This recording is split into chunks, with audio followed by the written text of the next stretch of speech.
ते पिरॅमिडला मिळतात. चला पिरॅमिडला मिळतात ना आपल्या.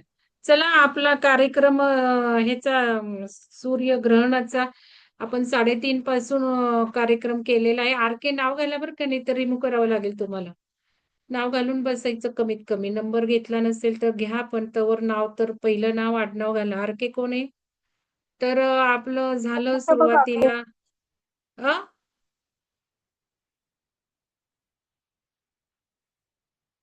आर.के. कोण आहे? कळेल का आर.के.? आर.के. कोण आहे? तुमचं नाव दिसतंय का बघा. मी एक 5 मिनिटं. रत्नप्रभा कागे मॅडम, मी परवाच जॉईन झाले तुमच्या ह्याला. कोण? कोण बोलताय? रत्नप्रभा कागे, निपाणी. हा नाव घाला ना मॅडम. नाव घाला. मोबाईलला असं टच करा. मोबाईलला टच केलं की तिथे बघा पार्टिसिपंट मध्ये तुमचंच पहिलं नाव येतं. तुमचं नाव आणि आडनाव घाला.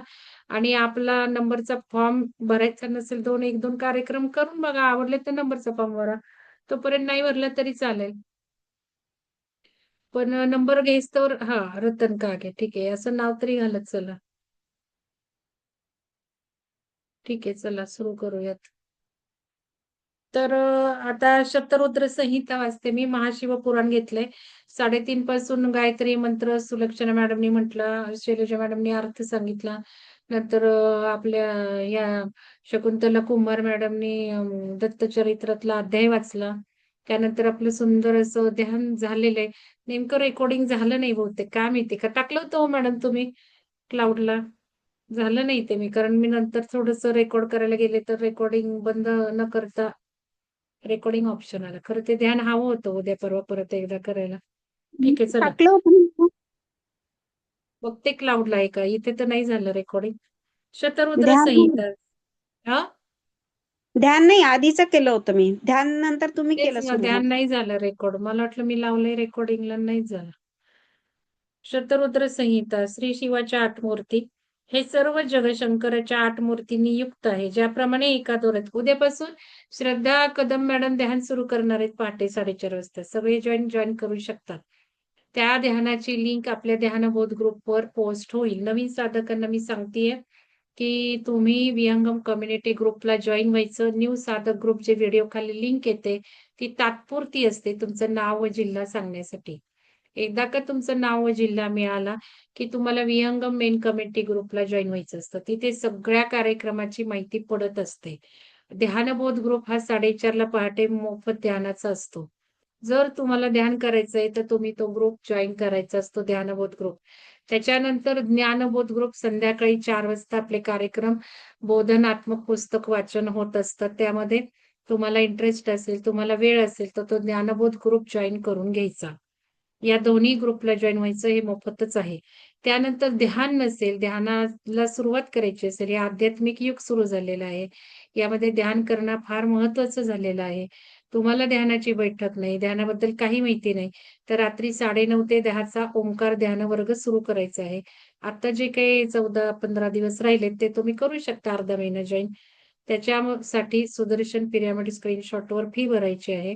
आणि रात्री 9:30 ते 10 तुम्ही जॉईन होऊ शकता. ओंकार साधनेमधून तुम्हाला ध्यानाची बैठक तयार होते आणि मग पहाटेचं ध्यान तुम्ही करू शकता. प्रश्न येतो 4:30 मी कशी उठू? पण एकदा तुम्ही प्रयत्नपूर्वक 4-5 दिवस जर निश्चय केला ध्यानाचा आणि अलार्म लावला, तर मग नंतर पुढच्या आठवड्यात काही तुम्ही झोपणार नाही. कारण या पहाटेच्या ध्यानाने असंख्य लाभ होतात. खूप फायदे होतात. दिवसभर एनर्जी पुरते, कामं जास्त होतात. ध्यान हो अगर न हो, ते उठायच. जे काय जेवढं जमतं तेवढं ध्यान करायचं. मग परत झोपायचं असतं आणि मग उठायचं असतं. त्यामुळे परत झोपायचं असल्यामुळं पहाटे उठण्याचं बर्डन नेहमी असतं, तसं काही नसतं. तर ते नवीन साधकांनी लाभ घ्यावा.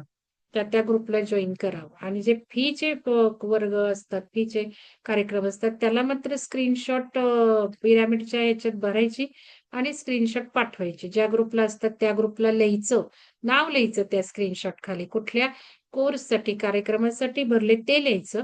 म्हणजे तुम्हाला त्या व्हॉट्सअप ग्रुपला जॉईन केलं जातं. आता सध्या तुम्ही ओंकार साधनेला आजपासून जॉईन होऊ शकता. ₹250 फी भरून सुदर्शन पिरॅमिडची.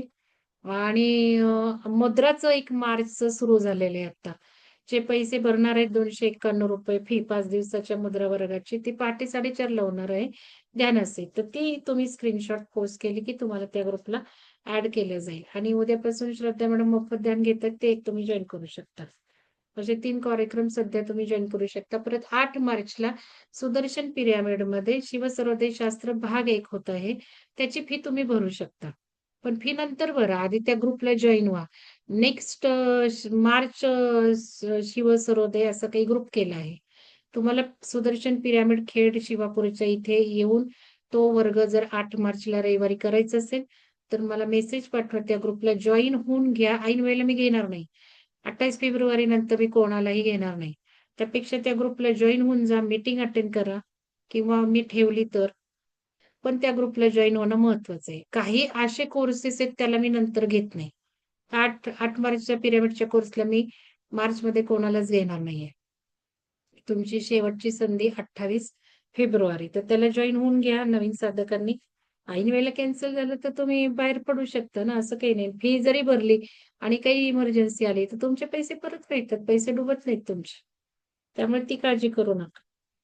तर हे आता सध्याचे कोर्सेस. तर चला आता आपण एक थोडासा अध्याय वाचू शिवपुराणाचा आणि एक वाचू लिंग पुराणाचा. शतरुद्र संहिता. श्री शिवाच्या 8 मूर्ती. हे सर्व जग शंकराच्या 8 मूर्तींनी युक्त आहे. ज्याप्रमाणे एका दोऱ्यात ओवलेल्या मण्यांची एक माळ होते, त्याप्रमाणे हे सर्व विश्व या 8 मूर्तींनी व्याप्त झालेले आहे. शंकराच्या सर्व भव, रुद्र, उग्र, भीम, पशुपती, ईशान आणि महादेव या 8 मूर्ती सर्वत्र प्रसिद्ध आहेत. या 8 रूपांनी अधिष्ठित झालेली भूमी, जल, अग्नी, पवन, अंतरिक्ष, क्षेत्रज, सूर्य आणि चंद्र हे आहेत. शंकराचे विश्वभर रूप या संपूर्ण चर अचर जगाला व्यापून राहिले आहे. सर्व जगाला वरदान ठरलेले व जीवित ठेवणारे जल शिवरूप आहे. जगाचे पालन करण्याला व जगाला चालवणाऱ्या शंकराचे रूप म्हणजे उग्र रूप होय. समुदायाचे भेदन करणारे सर्व व्यापक, सर्वांना अवकाश प्रदान करणारे अवकाशात्मक शंकराचे रूप म्हणजे भीमरूप होय. पशुरूप जीवांचे पाशबंधन तोडणारे व समस्त आत्म्यांचा अधिष्ठाता देव व संपूर्ण क्षेत्राच्या ठिकाणी वास करणारे शंकराचे रूप म्हणजे पशुपती रूप होय. सूर्याच्या स्वरूपात राहणारे व पूर्ण जगाला प्रकाश देणारे शंकराचे रूप जे आकाशात सर्वत्र व्यापलेले आहे ते म्हणजे ईशान रूप होय. अमृतमय किरणाने सर्व जगाला शीतल करणारे व चंद्र स्वरूपात दिसणारे शंकराचे रूप महादेव रूप होय. शंकराचे 8वे रूप म्हणजे आत्मा नावाचे रूप होय. मूर्त अमूर्तामध्ये हे रूप व्याप्त असल्याने हे सर्व जग शिवरूपमय होय. वृक्षाच्या मुळाला पाणी दिले की ते जसे फांद्या उपफांद्यांना पोचते, त्याप्रमाणे शंकराच्या शरीर स्वरूपात हे सर्व जग आहे आणि त्याचे मूळ स्वरूप साक्षात शिव आहे. त्याच्या अर्चनाने संपूर्ण विश्व मोहरते. जगात मुला नातवंडांना आनंदी पाहिल्याने त्यांच्या पित्याला जसा परम संतोष प्राप्त होतो, त्याप्रमाणे सर्व जगाबद्दल प्रेमभाव ठेवल्याने जगाच्या पित्याला म्हणजेच शंकरांना परमसंतोष प्राप्त होतो. अर्धनारीश्वर शिव.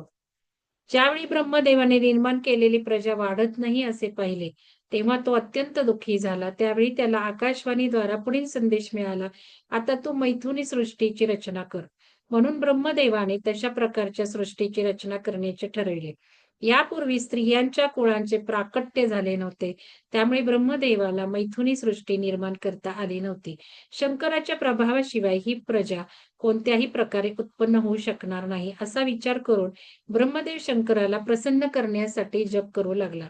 ब्रह्मदेवाच्या कठोर तपाने शंकर प्रसन्न झाले व मग कामप्रदायिनी मूर्तीत प्रवेश करून अर्धे नारीचे व अर्धे पुरुषाचे स्वरूप घेऊन ते ब्रह्मदेवाजवळ आले. ब्रह्मदेवाने त्यांना नमस्कार केला. शंकर म्हणाले, हे माझ्या मुला, मी तुझे मनोरथ तत्वता समजलो आहे. प्रजेची वृद्धी व्हावी या इच्छेने तू तप केले आहेस. नंतर शंकराचा नारी रूप भांग शंकरापासून पृथक झाला. ते पाहून ब्रह्मदेव म्हणाले, हे अंबिके, तुझे पतिदेव महादेव यांनीच मला निर्माण केले आहे. हे शिवे, मी या सर्व देवांची रचना आपल्या मनाने केली आहे. त्यांना पुन्हा पुन्हा निर्माण करूनही त्यांच्यात काही वाढ होत नाही. म्हणून आता मैथुनाद्वारे उत्पन्न होऊन जन्मग्रहण करणारी प्रजा निर्माण व्हावी व ती वाढावी अशी मला इच्छा आहे. आजपर्यंत ज्या नारीकुल निर्माण करण्याची महाशक्ती मला द्या. आपण माझा पुत्र दक्ष प्रजापती याची कन्या म्हणून प्रकट व्हावे. ब्रह्मदेवाच्या या विनंतीला भगवतीने होकार दिला नंतर शंकरांनी या गोष्टीला संमती दिल्यावर पुन्हा भगवती नारी शिवरूपात प्रविष्ट झाली. मला वाचलेलं आठवतंय. व महाशक्तीचे सागर शंकर तेथून अंतर्धान पावले. त्यावेळेपासून जगात मैथुनाद्वारे सृष्टीची वाढ होण्यास प्रारंभ झाला. श्वेतमुनी आपण ऋषभ देवरूपात शंकराचा अवतार.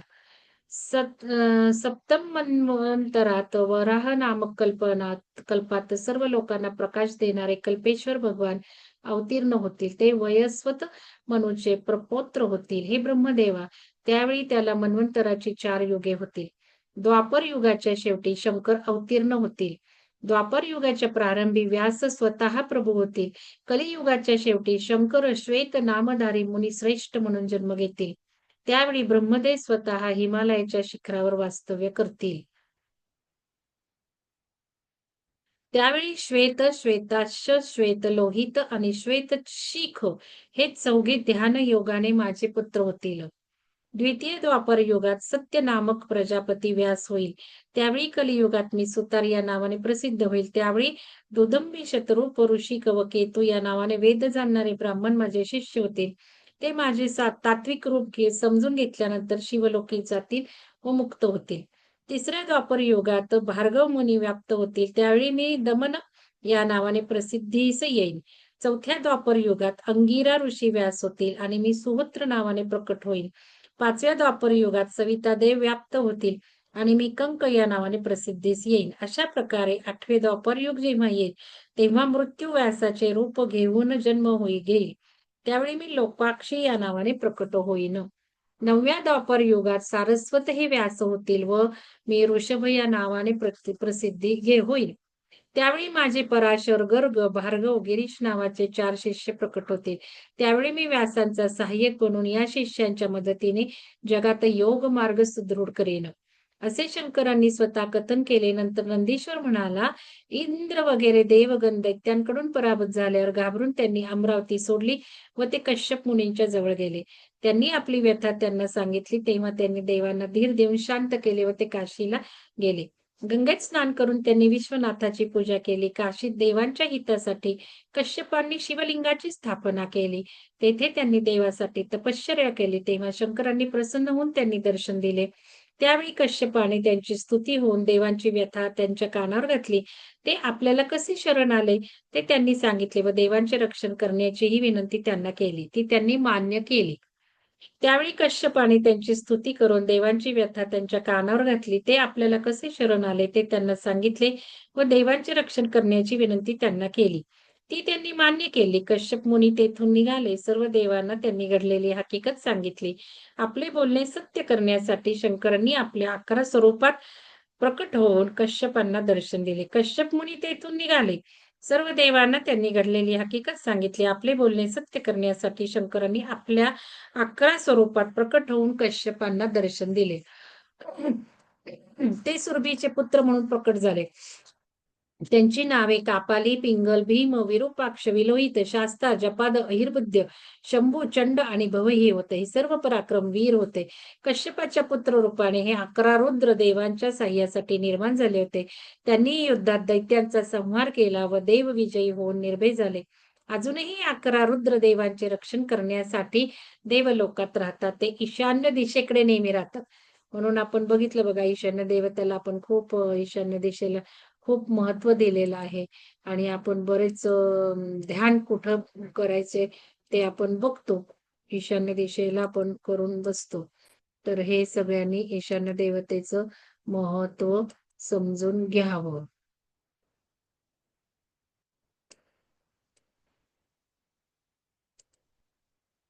दत्तात्रय, दुर्वास आणि चंद्रमा यांचा जन्म. नंदीश्वर म्हणाला, हे मुनींनो, आता आपण शंकरांनी धर्माच्या साठी दुर्वास मुनीचे स्वरूप कसे ग्रहण केले ते ऐका. ब्रह्मदेवाचे पुत्र अत्रि मुनी हे परम तपस्वी होते. त्यांची पत्नी अनुसया होती. आपल्या पित्याच्या आज्ञेने पुत्र प्राप्तीच्या इच्छेने अत्रि मुनी पत्नीसह तक्ष नावाच्या पर्वतावर तप करण्यासाठी निघून गेले. विंध्य पर्वताच्या जवळ नदीच्या ताटावर अत्रि मुनी आपल्या प्राणाला सविधी थोपवून घनघोर तप करीत होते. त्यावेळी त्यांनी मनात असा निश्चय केला होता, की परमेश्वर आपणाला श्रेष्ठ पुत्र दिल्या वाचून राहणार नाही. त्याच्या तपप्रभावाने अखेरीस त्याच्या मस्तकातून अग्नीची ज्वाला प्रकट झाली. तपाचा तपाचा प्रभाव देव, मुनी, ऋषीगणावर पडून ते दुःखी होऊ लागले. म्हणून इंद्र इत्यादी देव आणि मुनी ब्रह्मदेवाच्या निवासस्थानी गेले. प्रणाम करून त्यांनी दुःखाचे कारण सांगितले. त्यावेळी ब्रह्मदेव त्याच्याबरोबर विष्णूकडे निघाला. विष्णू लोकी पोहोचल्यावर सर्वांनी विष्णूला आपल्या येण्याचे कारण सांगितले. म्हणून विष्णू त्या सर्वांना घेऊन शंकराकडे गेला. त्याने सर्वांच्या दुःखाचे मूळ कारण त्यांना कथन केले. त्यावेळी ब्रह्मा, विष्णू, महेश या तिघांनी सर्व जगाच्या कल्याणासाठी यातून कसा मार्ग काढावा याविषयी सल्लामसलत सुरू केली. विचारांती त्या तिघांनी अत्री ऋषीला पुत्रप्राप्तीचे वरदान देण्यासाठी त्याच्या आश्रमाकडे जाण्याचे ठरविले. त्या तिघांना प्रत्यक्ष पाहून अत्रीने त्यांना प्रणाम केला. तो म्हणाला, आपण तिघे जगाचे सृजन, पोषण, विनाश करणारे आहात. मी पुत्रप्राप्तीसाठी केवळ शंकराचेच ध्यान स्मरण केले. आपण तिघे आता इथे कशासाठी आला आहात हे स्पष्ट करून मग मला आपण वरदान द्या. हे ऐकून ब्रह्मा, विष्णू, महेश अत्री मुनीला म्हणाले, तुझ्या मनातील संकल्प पूर्ण होईल. आम्ही तिन्ही देव समान वर देणारे आहोत. म्हणून आमच्या वंशापासून जन्म ग्रहण करणारे तुला एक नव्हे 3 पुत्र होतील आणि ते तिन्ही पुत्र आई वडिलांची कीर्ती वाढवणारे होतील. असे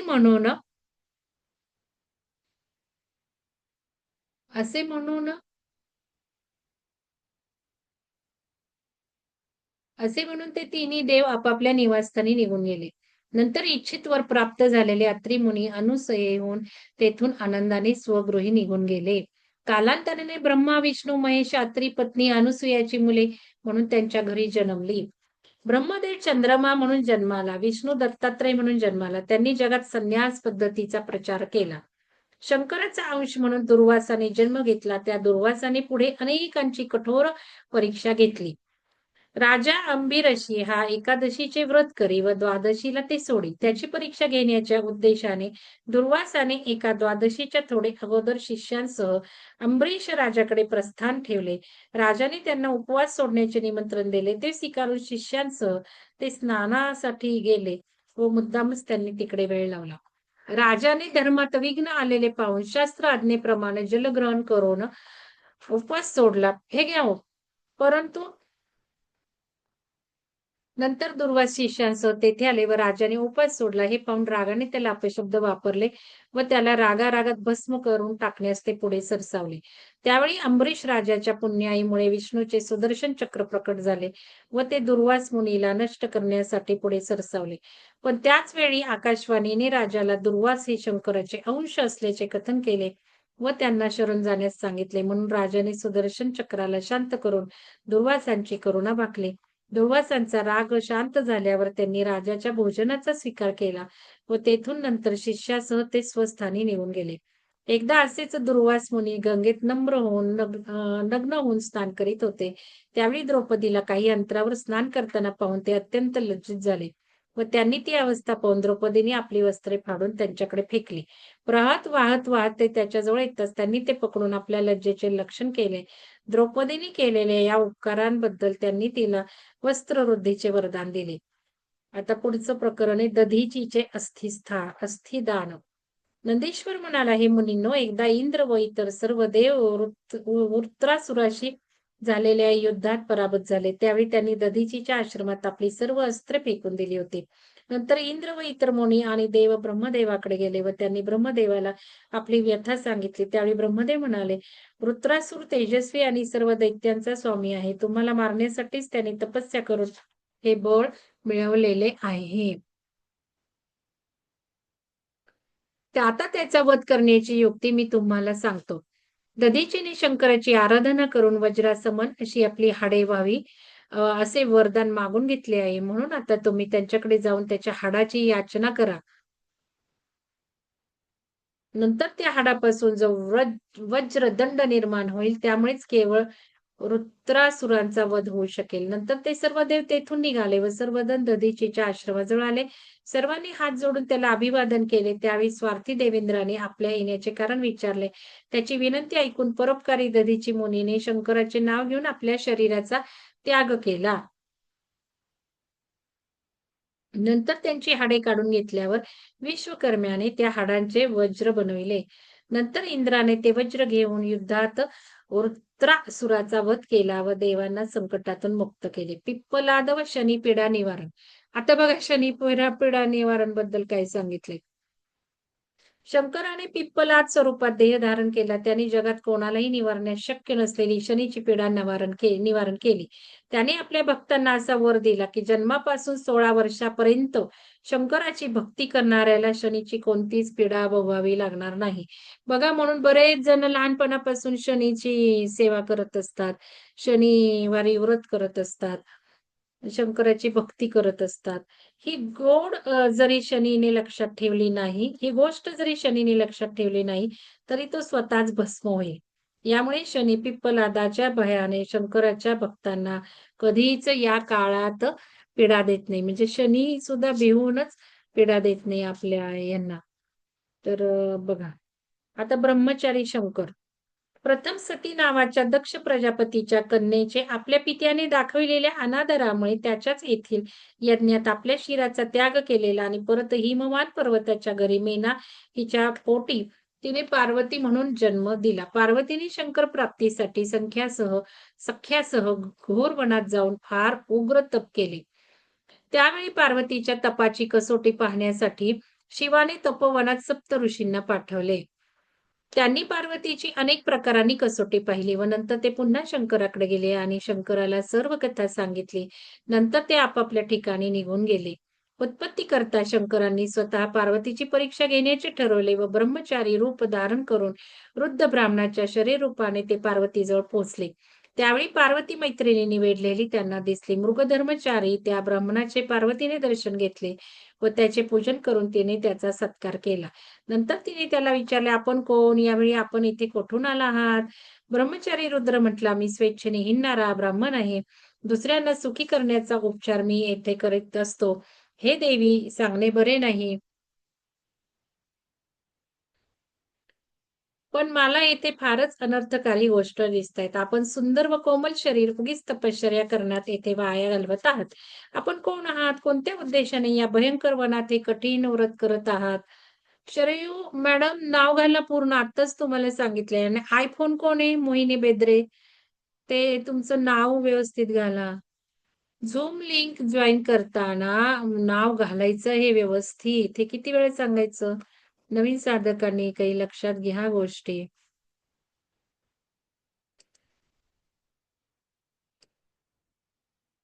नाव घालून बसा. नाव आडनाव घालून बसा. पार्वती म्हणाली, मी आपल्याला सर्व खरे काय ते सांगते. यावेळी माझा जन्म गिरिराज हिमवानाच्या घरी झाला आहे. यापूर्वी मी प्रजापती दक्षाची कन्या होते व शंकराची पत्नी झाले होते. माझ्या पतीला नावे ठेवणाऱ्या पित्याच्या घरीच मी योगाद्वारे शरीराचा त्याग केला. या जन्मात शंकराने माझा त्याग केला आहे आणि मी कामदेवाला भस्म करून ते निघून गेले आहेत. म्हणून मी शिवप्राप्तीसाठी येथे तप करीत आहे. बघा, आपण शिवप्राप्तीसाठी आज ध्यान केलं की नाही? सर्वात महत्व शिवाला प्राप्त करण्याचं एक साधन आहे ध्यान. ते आज आपण ध्यान केलं. आपण ह्याच्या सूर्य ग्रहणात जे महत्वाचं असतं मंत्र पठण ते केलं. ध्यान केलं. शरयू बेडेकर मॅडम हात वर केलाय. काही शंका आहे का तुम्हाला? शरयू बेडेकर मॅडम हात वर केलाय. आयफोन बेद्रे कोण आहे? नाव घाला. हे ऐकून वृद्ध ब्रह्मचारी हसून म्हणाला, हे देवी, सर्व ऐश्वर्य संपन्न देवांना सोडून तू केवळ शंकराला पती करण्यासाठी ही कठोर तपस्या का करतेस? मी रुद्राला चांगला ओळखतो. तो बैलावर बसतो, जटा ठेवतो, नेहमी एकटा राहतो.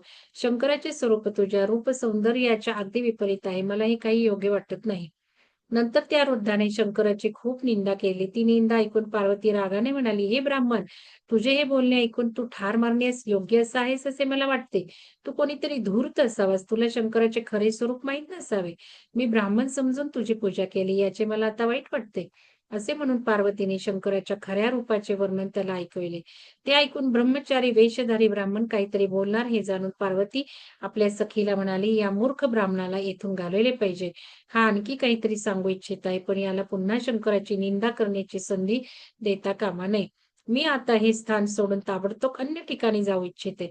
त्यामुळे मला या मूर्खाचे भाषण परत ऐकावे लागणार नाही. हे पाहून त्या ब्रह्मचार्याने पार्वती ज्या स्वरूपात शंकराचे ध्यान करीत होती, ते रूप धारण करून तिला दर्शन दिले. बघा म्हणजे जे रूप आपण म्हणतो त्या रूपात दर्शन देतात. शंकर म्हणाले, "हे अनघे, आता तू मला सोडून कुठे जातेस? आता तू माझा त्याग करणे योग्य नाहीस."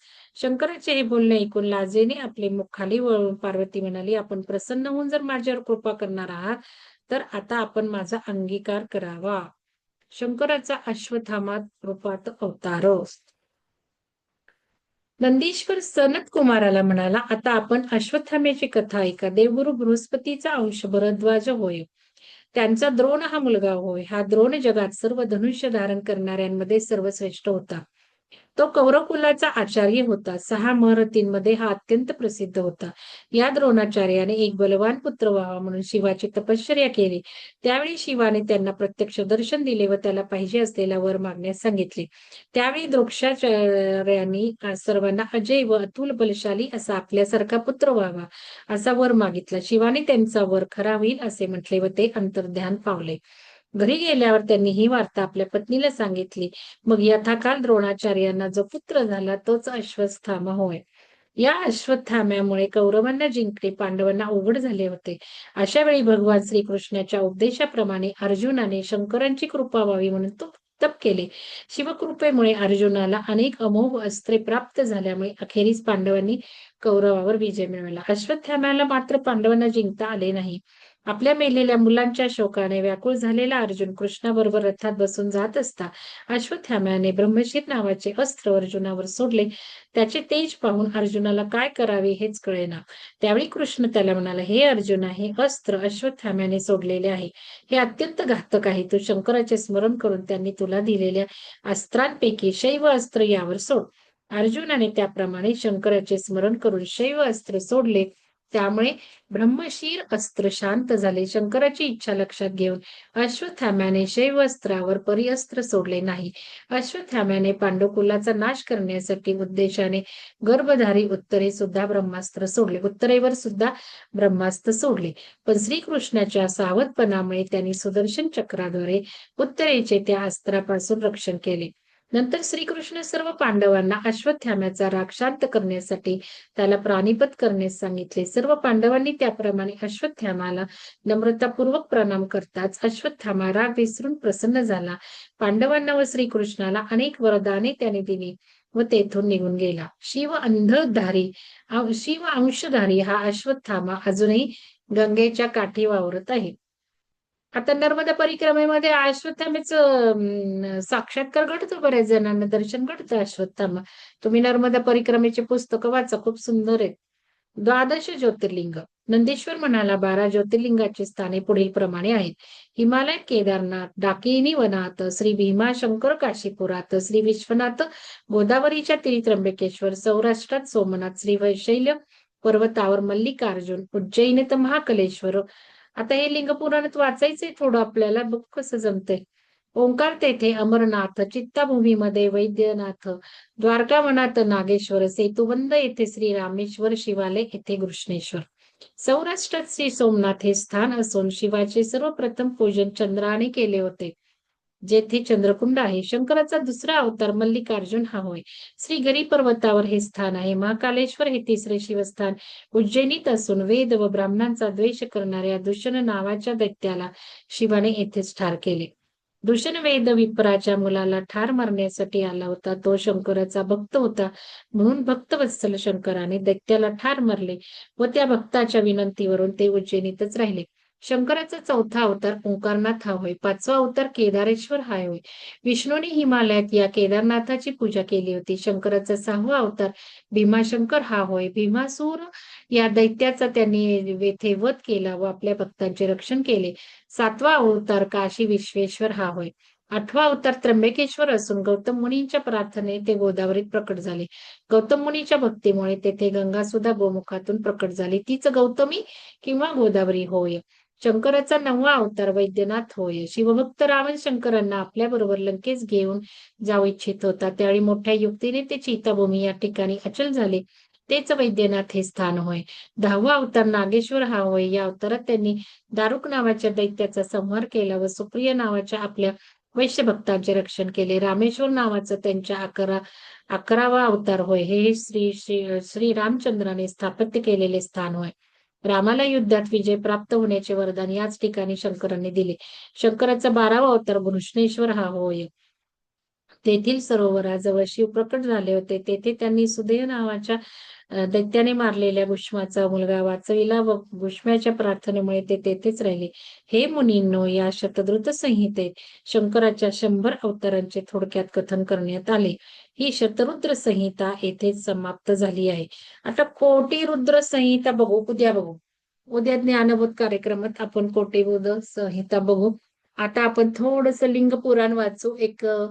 वेळ संपलीच आहे, पण 18 आहे वेळ. चला, थोडस मला हे लिंग पुराणही वाचायचे आत्ताच. ब्रह्मांड निरूपण एक वाचू आपण अध्याय. पहिलाच लिंग पुराणातलं ब्रह्मांड, दुसरं करते रेकॉर्डिंग, म्हणजे आपल्याला ह्याच्या टाईप लक्षात होतील.